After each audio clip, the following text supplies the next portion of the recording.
In our top story, the House votes to repeal the estate tax. This, of course, is the tax on your right to transfer property at your death.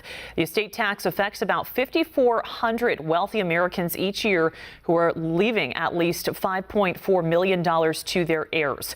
Today's 240 to 179 vote broke down largely along party lines, as Republicans say the death tax, as they call it, harms small business owners. Democrats, however, argue that repealing the tax amounts to just giving money away to the rich.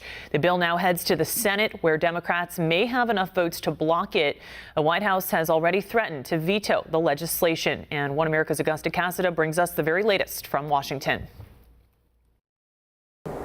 Death and taxes may be two certainties in life, but lawmakers in the House are hoping to make it all a little more manageable.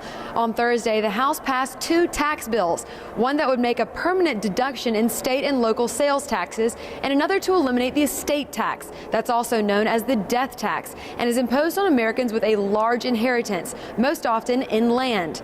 I spoke with freshman Congressman Bruce Westerman.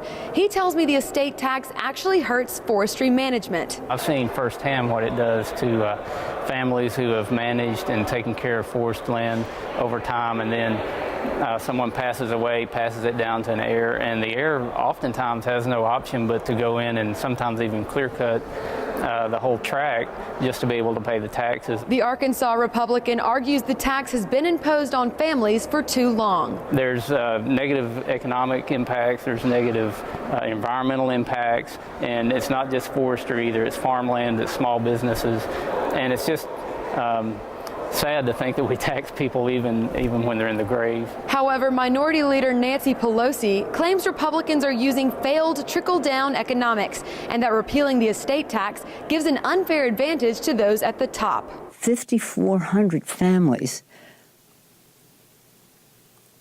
are subsidized by taking $269 billion out of our pool of resources. Repealing and reforming the tax code is far from reality, as both of these bills now face the Senate, where it doesn't seem likely they might both have the 60 votes needed to move forward. And even if they do, they face potential vetoes from the president.